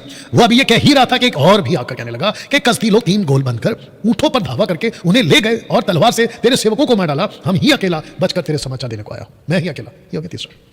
चौथा वचन 18, वो अब ये कह ही रहा था कि एक और भी आकर कहने लगा, तेरे बेटे बेटियां बड़े भाई के घर खाते और दाख मधु पीते थे कि जंगल की ओर से बड़ी प्रचंड वायु चली, घर के चारों कोनों को ऐसा झोंका मारा कि वो जवानों पर गिर पड़ा और वे मर गए, और मैं ही अकेला बचकर तुझे समाचार देने को आया। बताइए, 10 बच्चे एक साथ मर गए, कैसे पॉसिबल है? आपके एक बच्चे को जुकाम हो जाए, तुम प्रार्थना निवेदन, ये वाला निवेदन, वो वाला निवेदन, मेरा बच्चे को बुखार है, मेरे बच्चे को खांसी हो गई, ऐसे करके प्रार्थना निवेदन बांटना शुरू कर देते हो। इसके तो 10 बच्चे मर गए ऑन द स्पॉट, छत गिरी, फिनिश। सोच के देखिए, महिमा का बर्तन यह व्यक्ति बनने को तैयार हो गया। तेरी मर्जी है ना मेरे ऊपर, अय्यूब कह रहा है, तेरी मर्जी है ना मेरे ऊपर, कर ले। जानते हो प्रूफ कहां पर है? अभी रखने जा रहा हूं। क्या क्या गया दोस्तों इसका? जितने नौकर थे, जानवरों के साथ, प्रॉपर्टी के साथ, प्रॉपर्टी तो गई, इंसान भी मर गए। बचा कुचा जो असर था, बच्चे तक मर गए। एक बच्चा पैदा होता है तो पूरे गांव में मिठाई बांटते हैं, इसके 10 बच्चे जब पैदा हुएंगे एक के बाद एक, क्या खुशी, क्या जश्न, और पूरा दबदबा कि भाई एक आदमी ऐसा है जो संपूर्ण संपन्न है, आशीषों से लबालब। इसके एक बच्चे एक के बाद एक मरते जा रहे हैं। सोच के देखिए दुखों का पार क्या टूटा। ऐसे टाइम पर अय्यूब जो महिमा का बर्तन था, वचन 21 में क्या कहता है, पढ़िए, तब अय्यूब उठा, बागा फाड़ा, जैसे आप ये चित्र में देख रहे हैं, सिर मुंडाकर, अपने सर के बाल मुंडाकर भूमि पर गिरा और दंडवत करके कहा। हिब्रू वर्ड है दंडवत का मतलब है झुककर परमेश्वर की प्योरली आराधना किया इसने। जानते हो इसने क्या कहा? मैं अपनी मां के पेट से नंगा निकला, वहीं नंगा लौट जाऊंगा, यहोवा ने दिया, यहोवा ने लिया। इसका मतलब क्या कहता है पता है? बहुत ध्यान से सुना। इसके दिमाग में, ओके भी रख देता हूं, यहोवा का नाम धन है, इसके दिमाग में एक बात फिट हो चुकी थी कि ऐसा आदमी था, एक रुमाल भी मेरा नहीं, ऐसा कहता था ये खुद को। बदन पे जो कपड़े हैं ना, उसका एक रुमाल भी मेरा नहीं है। मेरी वाइफ मेरी नहीं है, मेरे 10-7 बेटे, 3 बेटियां मेरी नहीं है, मेरे जानवर, भेड़ बकरी ऊंट गधे मेरे नहीं है, मेरी सोने चांदी के सिक्के मेरी नहीं है। उसके दिमाग में हमेशा से था कि इस पृथ्वी पर मेरा कुछ है ही नहीं। इसको कहते हैं सोल टाई, सोल टाई, प्राण बंधन। इसको कहते हैं प्राण बंधन, इसको कहते हैं प्राण बंधन। आप जब किसी चीज से बंध जाते हो ना, तब आपको उसके जाने का दुख ज्यादा होता है। किसी चीज से मत बंधो। कईयों को अपने जो पेट्स होते हैं ना, उससे बंध जाते हैं। अगर वो बीमार हो गया तो परमेश्वर तक को नहीं छोड़ते, ऐसे कैसे बीमार करते? अरे वाह। दिमाग में रखो कि वो कुछ वक्त के लिए आपके साथ है। इस पृथ्वी पर पत्नी हो, पति हो, बच्चे हो, मां बाप हो, भाई हो, बहन हो, पैसा हो, प्रॉपर्टी हो, जमीन हो, जायदाद हो, ये टेम्पररी है मेरे दोस्त, अस्थायी, हमेशा के लिए नहीं है। तो इसके साथ में बंधे मत रहो, क्योंकि जिस दिन ये जाएगा ना और आप उसके साथ में मन लगाकर बैठोगे ना, तो तुमको बहुत तकलीफ होगी। इसको देखो क्या कहता है ये। इसका मतलब ये था कि इसके दिमाग में फिक्स था, पहले से प्रिपेयर करके रखा था, जबकि इसको नहीं पता था कि एक दिन मेरे साथ ऐसा होने वाला है। सोच के देखिए। दूसरी चीज, जब ये खुद कामयाब हो गया था ना, तो इसको पता था कि ये जो कामयाबी है, मैं इसको अपने सर चढ़ने नहीं दूंगा। मतलब कामयाबी के कारण मैं घमंडी नहीं बनूंगा। वाह, क्या कुछ सीख सक रहे हैं दोस्तों इससे? क्या ऐसा जीवन एक मसीह का होना चाहिए? बिल्कुल। यही तो वजह है कि ये वीडियोस परमेश्वर की आत्मा की अगुवाई से परमेश्वर मुझ जैसे 10 टक्काओं के द्वारा बनवा रहा है, यहां तक पहुंचवा रहा है। मैं जानता हूं कि आप लोग मेरे साथ में ऑलमोस्ट 1.5 घंटे से कनेक्टेड है। प्लीज, अगर और आधा घंटा भी जाता ना तो बने रहिएगा प्लीज, क्योंकि ऐसी बातें हैं जो आप सीख रहे हैं, जो आपके जीवन को आज बदल रही है, अभी बदल रही है आपको। जानते हो, ऐसे स्टेटमेंट को लेकर पौलुस क्या कहता है? हर बात में धन्यवाद करो, क्योंकि तुम्हारे लिए मसीह यीशु में परमेश्वर की यही इच्छा है। नौकरी छूट गई, अपोस्टल प्रॉफिट मोटिवेशनल के पीछे मत भागो कि पास्टर जी एटीएम कार्ड पे प्रार्थना कर दो और कह दो कि एटीएम में पैसे आ रहे। बकवास है ये नरक की टीचिंग है, ये लूसीफर की टीचिंग है, परमेश्वर की टीचिंग नहीं है। जबकि पौलुस कहता है कुछ भी हो जाए परमेश्वर को धन्यवाद दो। मेरा बटुआ घूम गया, परमेश्वर तेरा धन्यवाद। मेरी नौकरी चली गई, परमेश्वर तेरा धन्यवाद। मेरे पास में आज खाना नहीं है, परमेश्वर तेरा धन्यवाद। ट्रैवलिंग के लिए पैसे नहीं है, परमेश्वर तेरा धन्यवाद। ये बोलने की ताकत रखो और ये बोलने का मन बनाओ, ये बोलने का जीवन जियो। जानते हो अय्यूब ने क्या कहा 22 में? इन सब बातों में भी अय्यूब ने ना तो पाप किया, ना परमेश्वर पर मुक्ता से दोष लगाया। इसने मूर्खता की कोई बात नहीं करी ना। दोस्तों, यहां तक फर्स्ट राउंड है इसका। मध्य आकाश में वचन 6 के हिसाब से मध्य आकाश में यह पहला राउंड था। जो बच्चे गए, इसकी प्रॉपर्टी गई, इसका सब कुछ गया। अब यह सेकंड राउंड, यानी कि दूसरी बार फिर वचन 1:2 का 1 चैप्टर 2 वर्स 1 लिखा है कि फिर एक और दिन यहोवा परमेश्वर के पुत्र उसके सामने उपस्थित हुए और उसके बीच शैतान भी उसके सामने उपस्थित हुआ। फिर एक और दिन, यह सेकंड राउंड है और यह लास्ट है। अब जरा ध्यान दीजिएगा। यहोवा ने शैतान से पूछा, क्या तूने मेरे दास अय्यूब पर ध्यान दिया? यह दूसरा वाला ध्यान है, याद है ना? पहला ध्यान के बाजू में एक, तब कुछ भी नहीं था, नुकसान कुछ भी नहीं हुआ, तब ध्यान दिया, बोला यस। अब यह दूसरा ध्यान आ गया, अब तो सब गया ना। और तूने क्या कहा था? यह मेरे लाभ के लिए, मतलब इसको फायदा हो रहा है इसलिए मेरी आराधना कर रहा है। तो फिर यहां पे क्या कह रहा है? अब तो कोई फायदा नहीं रहा ना लूसीफर, अब तो इसके 10 बच्चे मर गए, इसकी ब्लेसिंग चली गई, इसके वंशज को आगे बढ़ाने वाला नाम खत्म हो गया, बेटा मर गया, प्रॉपर्टी चली गई, एटीएम कार्ड खत्म हो गया, इसका बटुआ लुट गया, इसका घर तबाह हो गया, सब कुछ खत्म हो गया। अब बता, क्या तूने उसके ऊपर ध्यान दिया? क्या तूने इसके ऊपर ध्यान दिया कि पृथ्वी पर उसके तुल्य खरा, सीधा, मेरा भय मानने वाला, बुराई से दूर रहने वाला मनुष्य और कोई नहीं है ईस्ट में, और कोई नहीं ईस्ट में। जब यहां पे लिखा ना कि बुराई से दूर रहने वाला मनुष्य और कोई नहीं है, तो यह बात हो रही है ईस्ट की, क्योंकि ऐसा अच्छा व्यक्ति नॉर्थ में भी है, साउथ में भी है। अब्राहम है, इसहाक है, याकूब है, जोसेफ है। इसलिए 1 कुरिन्थी 14 का 2 को पढ़ के नहीं कहना कि कोई नहीं समझता, तो कॉन्टेक्स्ट में पढ़ना है उसको। एनीवे, ऐसा कोई नहीं है। अब बता लूसीफर, अब कौन सा फायदा है? अब देखिए, यद्यपि तूने मुझे उसको बिना कारण सत्यानाश करने को उभारा, तो भी वह अब तक अपनी खराई पर बना हुआ। इसके बावजूद कि मैंने तुझे इजाजत दे दी कि जा, उसके बावजूद इसको देख। जब पैसा था तो भी हालेलुया, जब पैसा नहीं है तो भी हालेलुया, जब कुछ सब कुछ है तो भी प्रभु तेरी स्तुति हो, जब कुछ नहीं है तो भी तेरी स्तुति हो।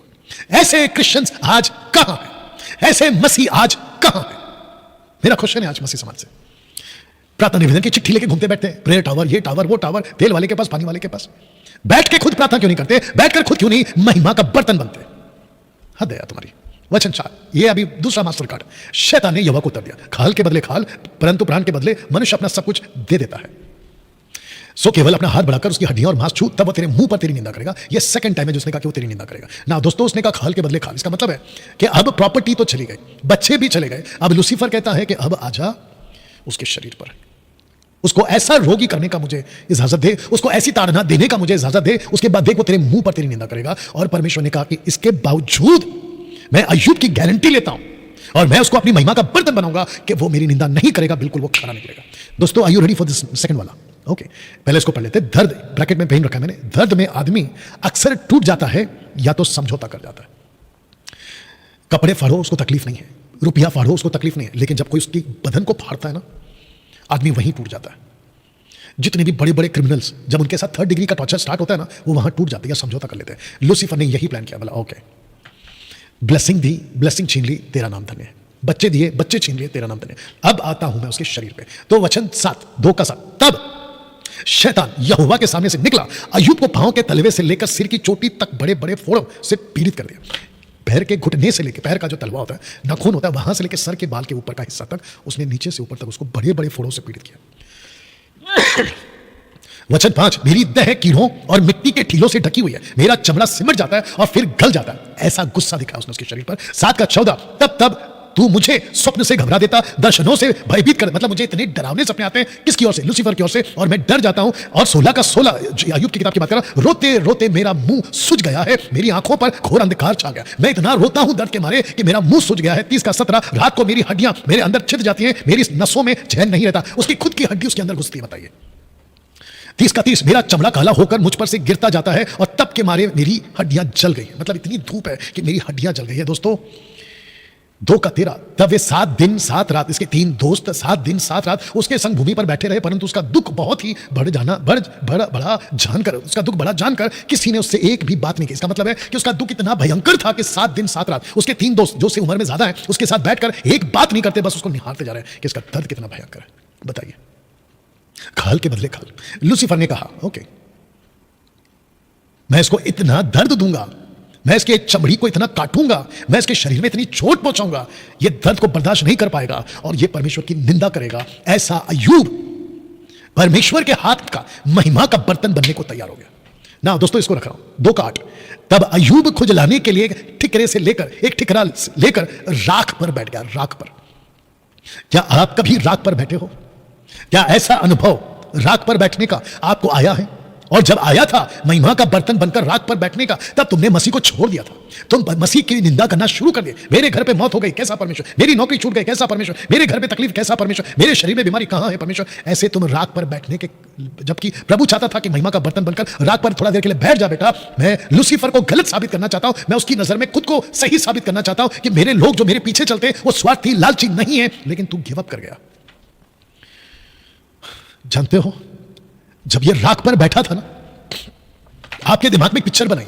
बच्चे नहीं रहे पप्पा पप्पा बुलाने वाले, नौकर नहीं रहे मालिक मालिक बुलाने वाले, दोस्त आकर बैठे लेकिन चुप, साइलेंट है, मुंह पे उंगलियां रखनी है, किसी प्रकार की कोई आवाज नहीं है।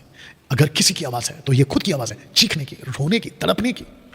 राख पर बैठा जब यह आदमी एक व्यक्ति का इंतजार कर रहा था, और जिसको कहते हैं उसकी पत्नी।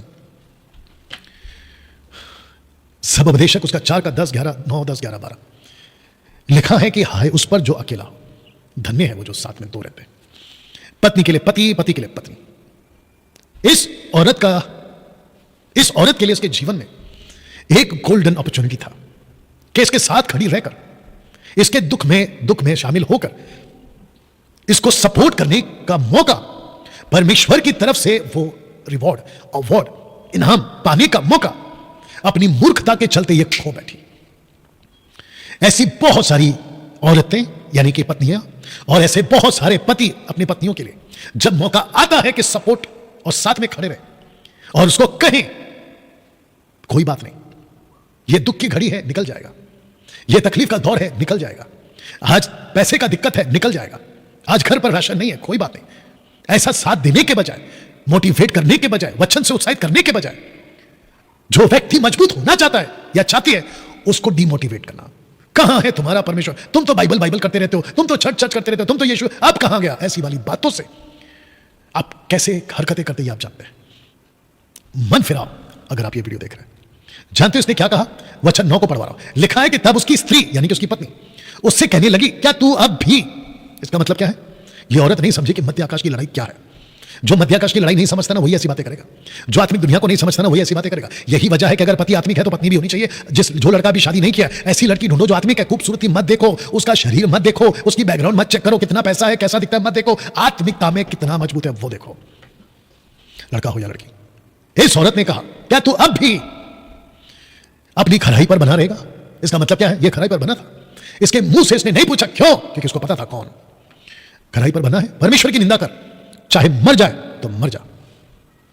यह शब्द इस औरत के मुंह पे किसने डाला कि परमेश्वर की निंदा कर? कर्स गॉड, लूसीफर ने। एक तरफ दर्द है, सर से नीचे पैर तक फोड़े हैं, चोट ही चोट है, तकलीफ ही तकलीफ है, उसके बावजूद 10 में क्या कहता है देखो। कहता है उसने उससे कहा, अय्यूब ने पत्नी से कहा, तू एक मूर्ख स्त्री है, फुलिश वुमन, मूर्ख औरत, तू एक मूर्ख स्त्री किसी बातें करती है। क्या हम जो परमेश्वर के हाथ से सुख लेते हैं दुख ना लें? इन सब बातों में भी अय्यूब ने अपने मुंह से कोई पाप नहीं किया। वाह! आपको पता है जब पति कमजोर हो तो पत्नी को मजबूत होना होता है, जब पत्नी कमजोर हो तो पति को मजबूत होना होता है। कई बार क्या होता है, ये भी कमजोर, ये भी कमजोर, खत्म। मजबूत बनिए ना, सपोर्ट करिए ना, साथ में खड़े रहिए ना, और ऐसे आत्मिक बनिए ना, पति हो या पत्नी। क्या जज्बा नहीं है इस आदमी का? मैं आपको बताऊं, अच्छे टूट जाते जब दर्द आना शुरू होता है। मैंने कितनों को देखा है, मेरे मुंह से कोई गलत निकल दिया, बोला क्यों? मैं तो दर्द में था, मैंने ये निर्णय ले लिया, बोला क्यों? मैं तो दर्द में था। अरे क्या बकवास है। बोला मुझे ये तकलीफ आ गई थी, मुझे वो तकलीफ आ गई थी, डॉक्टर ने मुझे कोई बड़ी बीमारी बता दी थी, इसलिए मैं भटक गया या भटक गई। तो फिर अय्यूब को क्या करना चाहिए था? इसके मुंह से शब्द निकला, देखो क्या निकला। कहता है, क्या हम जो परमेश्वर के हाथ से सुख लेते हैं दुख ना लें? हमने सुख लिया था ना, अब दुख ले रहे तो क्या दिक्कत है? मैं महिमा का बर्तन बनने को तैयार हूं। अगर तुझे नहीं बनना है जस्ट लीव। 1 का 8 और 2 का 3 आपको मैंने बताया था ना, धन्य 1 धन्य 2। अभी क्लियर कर देता हूं। यहोवा ने शैतान से पूछा 8 में, यहोवा ने शैतान से पूछा 2 का 3 में, क्या तूने उस पर ध्यान दिया? धन्य मतलब नॉट धन्य, ध्यान दिया, माफ चाहता। इन दोनों जगहों पर अंतर क्या है? जब सब कुछ ठीक था तो क्या ध्यान दिया? बोला यस। कैसा निकला? खरा। जब कुछ भी ठीक नहीं था तब ध्यान दिया? बोला यस। बोला क्या था? तब भी ठीक था। इसलिए दोनों ध्यान। अय्यूब सुख लेना और दुख लेना दोनों जानता था। दोस्तों, मैं अभी समाप्ति पर आ रहा हूं, लेकिन मैं फिर भी पूछूंगा आपसे, क्या आज आपका नेचर, आपका स्वभाव, आपका विश्वास, आपका ज़मीर ऐसी बातों को कहने के लिए तैयार है? परमेश्वर तेरा धन्यवाद, जब सब कुछ अच्छा था तू तब भी महान है, अब कुछ भी ठीक नहीं है तो भी तू महान है। आपको पता है एक प्रकार की हवा चल रही है आत्मिक तौर पे, आत्मिक दुनिया में, मसीही समाज में, वो है प्रॉस्पेरिटी की आत्मा, प्रॉस्पेरिटी की हवा, ब्लेसिंग की हवा। आशीष के चक्कर में कोई नहीं टिक पाया। इजरायली लोग 40 साल नहीं टिक पाए, जाके देख लो बाइबल को। रोटी कपड़ा सब मिला, मकान पानी सब मिला, लेकिन खुद नहीं पहुंचे प्रतिज्ञा के देश में। आज आशीष के चक्कर में बहुत लोग अपना आत्मिक जीवन खराब कर रहे हैं। और कौन से प्रचारक उनको पसंद है? मुझ जैसे तो बिल्कुल नहीं। ऐसे पापा मम्मी तेल पानी वाले, हाथ रखने वाले, हाथ रखकर ब्लेस करने वाले, मेरे बच्चों को ब्लेस करो, मेरी गाड़ी को ब्लेस करो, बकवास। आपको सीखना होगा मजबूत होना ना। अब एक बड़ी बात, वो बड़ी बात क्या है? अय्यूब की खराई का भरोसा परमेश्वर को था। बोला मैं ओपन चैलेंज कर सकता हूं लूसीफर को, अय्यूब को रखकर इसको भरोसा था। इसके 10 बच्चे मर जाए तो भी अय्यूब नहीं बिगड़ेगा, इसकी प्रॉपर्टी चले जाए तो भी अय्यूब नहीं बिगड़ेगा, इसकी पत्नी इसके विरोध में, मेरे विरोध में आए, इसके विरोध में आए तो भी ये नहीं बिगड़ेगा, इसके पूरे बॉडी में दर्द पीड़ा आ जाए तो भी ये मेरा इनकार नहीं करेगा। खराई से भागेगा नहीं, बुराई को अपनाएगा नहीं, समझौता नहीं करेगा। परमेश्वर को इस बात का भरोसा था। तब जाकर एक काट में क्या कहता है? बुराई से दूर रहने वाला मनुष्य ईस्ट में और कोई नहीं है। इसलिए मैं इसकी गारंटी देता हूं। तब जाकर शैतान को झूठा साबित करने एक मिला परमेश्वर को, एक मिला परमेश्वर को, और वो था अय्यूब। जानते हो, तीनों दोस्तों ने दोष लगाया था इसके ऊपर। ये बात नहीं समझ पाए कि अय्यूब जो है एक महिमा का बर्तन बना है परमेश्वर के हाथों में। ये लोग नहीं समझ पाए। क्यों? क्योंकि इनका जो रिश्ता था परमेश्वर के साथ में वो वैसा नहीं था जैसा अय्यूब का था। जानते इन्होंने क्या कहा? तुझ में ही कोई पाप है। ये इसको कहते थे माफी मांग, कन्फेस कर ले, प्रभु तुझे माफ करेगा। 4 का 7 में कुछ झलक दे देता हूं। क्या तुझे मालूम है कि कोई निर्दोष भी कभी नाश हुआ है? मतलब तूने पक्का कुछ किया इसलिए तू नाश हुआ, या कहीं सजन भी काट डाला गया? मतलब क्या किसी अच्छे व्यक्ति को भी ऐसी तकलीफ हुई है इसलिए तू तौबा कर, माफी मांग। दोस्तों, शायद पहली बार, या आपने कभी ध्यान नहीं दिया, मैं भी गलत हो सकता हूं। आपको पता है अय्यूब के 3 दोस्तों के साथ, 1 2 3 और यह बीच में बैठा अय्यूब 4, इसके अलावा एक और है, ये देख लीजिए पिक्चर में, जिसका नाम है बूजी बराक खेल का पुत्र एलीहू। पूरे 6 अध्याय पर बात करता है, 32 से लेकर पूरे 37 तक 6 अध्याय में। तेमानी एलिपज, शुही बिलदीद और नमाती सपोर। इसके अलावा एलीहू ये गुस्सा करता है 3 दोस्तों को, और ये गुस्सा करता है अय्यूब को। दोस्तों को क्यों गुस्सा करता है? क्योंकि वो कन्विंस नहीं कर पाया अय्यूब को कि तू गलत है। अय्यूब को गुस्सा क्यों करता है? क्योंकि अय्यूब कहता है मैंने कोई गलती नहीं की है। तब जाकर अय्यूब क्या कहता है? भला होता कि मेरी बातें लिखी जाती, भला होता कि वे पुस्तक में लिखी जाती, लोहे की टांकी और शीशे से वे सदा के लिए चट्टान पर खोदी जाती। मुझे तो निश्चय है कि मेरा छुड़ाने वाला जीवित है और वह अंत में पृथ्वी पर खड़ा होगा। अपनी खाल के इस प्रकार का नाश हो जाने के बाद भी मैं शरीर में होकर ईश्वर का दर्शन पाऊंगा। इसका मतलब है कि उसको पता था कि भाई कोई तो है जो मुझे अपनी इच्छा के अनुसार महिमा का बर्तन बनाकर इस्तेमाल कर रहा है। 40 का 11, ये परमेश्वर कह रहा है अय्यूब को, अपने अति क्रोध की बाढ़ को बहा दे। अय्यूब, तुझे गुस्सा है, मैं जानता हूं, तुझे गुस्सा मुझ पर नहीं है, गुस्सा तुझे इस बात का है कि मैं महिमा का बर्तन। 3 अध्याय में ये खुद के जन्मदिन को कोसता है। कैसे? ना परमेश्वर को दोष दिया, ना दोस्तों को दोष दिया, ना किसी को दोष दिया, लेकिन उसने खुद को दोष दिया। कैसे? मेरे साथ ये कैसे? तो परमेश्वर कहता है कि ठीक है, मैं जानता हूं कि तेरा कोई कसूर नहीं है, मैं जानता हूं कि मेरी इच्छा को पूरा करने के लिए और मुझे सिद्ध करने के लिए उसको झूठा, किसको? लूसीफर को, तू वो बर्तन बना, इसलिए क्रोध के बाढ़ को बहा दे। 10 पढ़िएगा। अब अपने आप को महिमा और प्रताप से सवार और ऐश्वर्य तेज के वस्त्र पहन ले।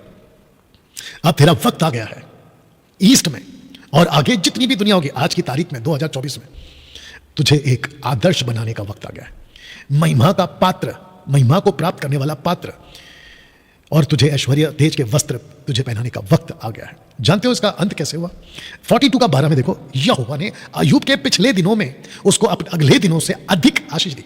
फिर से 7 बेटे, फिर से 3 बेटियां, और ऐसी बेटियां जिनका जिक्र है इसके 42 चैप्टर में कि अद्भुत बेटियां। और जो प्रॉपर्टी थी, जहां 7 थी वहां 14,000, जहां 5 थे वहां 10,000, हर चीज का डबल। इसकी पत्नी का फिर जिक्र नहीं कि उसकी पत्नी दूसरी कौन थी, उसका जिक्र नहीं है। मूसा ने शायद, अगर लेखक वही है तो नहीं लिखा उसने, लेकिन ऐसा ब्लेसेड पात्र बनकर परमेश्वर को सच्चा, शैतान को झूठा। और आपको पता है 3rd राउंड नहीं हुआ, 1st राउंड हुआ, 2nd राउंड हुआ, लेकिन 3rd राउंड नहीं हुआ। पता है क्यों? क्योंकि लूसीफर अपने जितने भी दांव पेच थे ना, वो सब लगाकर आखिर में गिव अप कर गया, हार गया। यीशु के पास भी आया था, यीशु के पास आया था, यीशु के पास में भी गिव अप कर गया, हार गया और चला गया। लगे हाथ आपको यह भी बता दो कि लूसीफर को मात्र 3 बार टोटल बाइबल में डायलॉग करते हुए पाया गया, मात्र 3 बार। 1 अदन की वाटिका, दूसरा अय्यूब का जीवन, तीसरा यीशु मसीह की 40 दिन की परीक्षा में, मत्ती 4 लूका 4। उसके बाद में आपको लूसीफर का डायलॉग नहीं मिलेगा, उसकी हरकतों का जिक्र सब जगह मिलेगा। दोस्तों कैसा लगा?